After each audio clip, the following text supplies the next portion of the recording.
Hello दोस्तों, Dwarkadhish channel पर आप सभी का स्वागत है। और मैं आपको आज डोंगरे जी महाराज का एक प्रवचन सुनाता हूँ। मेरे चैनल को सब्सक्राइब, लाइक और शेयर ज़रूर करना। डोंगरे जी महाराज कहते हैं कि इस दुनिया में इंसान को पुण्य करना सरल है, बाकी पाप को रोकना बहुत ही मुश्किल हो रहा है। क्योंकि जो लोगों का मन है वो बहुत बिगड़ रहा है और लोगों का मन बिगड़ता ही जा रहा है। देखो, पुण्य करने में कुछ समय नहीं लगता। अपने पास कुछ होवे तो किसी को दान दे देवे, पशु पक्षी को दाना डाल देवे, चारा डाल देवे, खिला देवे, कुछ सब चलता है तो वो जल्दी हो जाता है। लेकिन अपने मन में जो 5 विकार बताए, काम, क्रोध, लोभ, लालच, मोह, ये सब ऐसे विकार है। अहंकार, काम, क्रोध, लोभ, मोह, अहंकार, ये सब ऐसे विकार है जो बड़े से बड़े लोग इसको निकाल नहीं सकते। चाहे वो कितनी भी भक्ति करता हो, पूजा पाठ करता हो, वो धर्म को मानता हो, नीति साफ हो, तो भी इसको निकाल नहीं सकता। कहीं ना कहीं इन विकारों में फंसा ही रहता है। लेकिन इस सब चीज़ों को होने के बावजूद भी इंसान अपने मन को नहीं संभाल सकता। मन को संभालना बहुत ही मुश्किल है। भगवत गीता में भी श्री कृष्ण ने अर्जुन को सलाह दी, तब अर्जुन ने कहा था कि ये मन तो मदमस्त आती है, इसे बांधना बहुत ही मुश्किल है, इसे रोकना बहुत ही मुश्किल है। तब श्री कृष्ण भगवान ने अर्जुन को कहा था, ये बात तुम्हारी बिल्कुल सही है कि मन तो मदमस्त आती है, उसे बांधना बहुत ही मुश्किल है। लेकिन हम ज्ञान से, भगवान से प्रीति कर कर, भगवान जो हमें सद्बुद्धि दे और ज्ञान से हम धीमे धीमे करके उसे अपने वश में करके उसे अच्छी दिशा में मोड़ सकते हैं। इसलिए मन को कंट्रोल में किए बिना हम पाप से छूट नहीं सकते। चाहे कितना भी पुण्य करो, भक्ति करो, पूजा पाठ करो, कोई मतलब होता नहीं है, क्योंकि मन तो पाप में ही पड़ा रहता है। आज का समय ऐसा है, जो कथाकार है वो भी पाप करते हैं, कथा सुनते हैं वो भी पाप करते हैं, पुजारी है वो भी पाप करते हैं, भक्त है वो भी पाप करते हैं। कोई न कोई काम, क्रोध, लोभ, मोह, अहंकार में फंसे हुए हैं सब। इसके लिए पाप को रोकना तो मुश्किल ही है।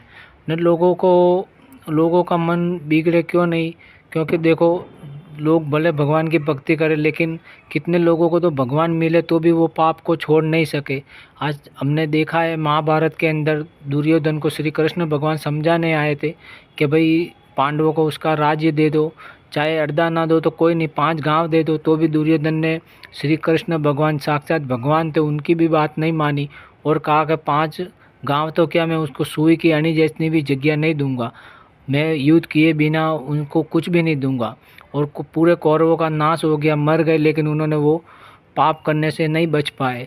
क्योंकि खुद भगवान श्री कृष्ण समझा रहे तो भी लोग नहीं समझे। तो अपने समझाने से और जो भगवान के मंदिर में जाने से, पूजा पाठ करने से कुछ नहीं होगा। क्योंकि मन को संभालना बहुत ही मुश्किल है और पाप को रोकना बहुत ही मुश्किल है, ये भगवान कहते हैं और डोंगरे जी महाराज कहते हैं। तो कहने का मतलब यही है कि पाप को रोकना बहुत ही मुश्किल है।